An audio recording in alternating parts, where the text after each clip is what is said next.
포항철강공단 구무천 생태보건 사업이 최근 느닷없이 중단되면서 완공된 170억 원짜리 오염토 정화시설을 2년이나 놀리게 생겼습니다. 한시가 급했던 하천 퇴적토 수은 정화 작업은 예정보다 4년 늦어지게 됐습니다. 포항시는 설계 변경과 추가 예산 확보를 이유로 지연이 불가피하다는 입장이지만 총체적인 부실이라는 비판이 쏟아지고 있습니다. 장성훈 기자 보도합니다. 지난 2월 포항 MBC는 포항시가 추진 중인 구무천 오염토 정화 사업의 문제점을 여러 차례 보도했습니다.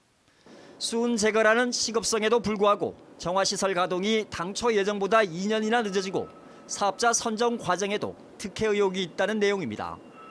당시 포항시는 국내 첫 사례여서 사업 진행에 어려움이 있었지만 2월 중에 가동하겠다는 입장을 밝혔습니다. 전국 최초로 이런 사업을 하면서 환경부의 기준이라든지 이런 게 없다 보니까 좀 사업 초기에는 약간 미진한 부분이 있었습니다.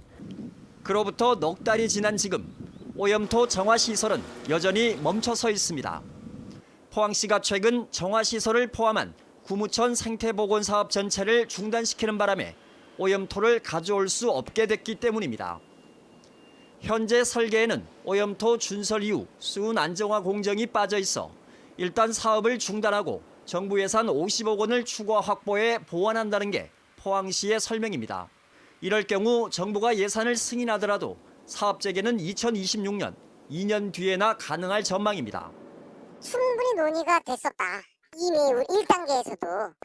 그런데 이게 왜 본사업에서 그게 누락되게 됐는지. 아니 건물 짓는데 지하실 어떻게 할 건지 생각 안 하고 지어놓고 나중에 아이고 진짜 지하실 빼먹었다. 이거와 같은. 구무천 생태보건과 함께 철강공단의 환경개선 사업으로 추진 중인 형산강 완충 저류시설도 사정은 비슷합니다.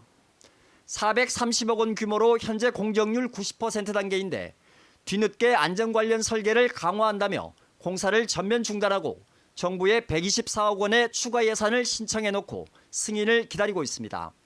포항시의회 행정사무감사에서도 사업 지연과 부실 설계 등 포항시의 안이한 환경행정에 대한 질타가 쏟아졌습니다. 지금 시민들은 7년이 넘는 기간 동안 불안에 떨고 있고 아직 오염토 준설도 못하고 있는데 또다시 힘남로 같은 태풍이 오게 되면은 결국은 이제 오염토들이 또 형상에게 들어가서 2차, 3차 피해를 발생을 시키지 않습니까? 가장 중요한 것은 100억이 넘는 핵심 정화시설을 지어놓고 준공은 사실상 했는데 성능에 관한 보증을 지금 테스트할 수 없는 상황이 이제 직면하고 있지 않습니까?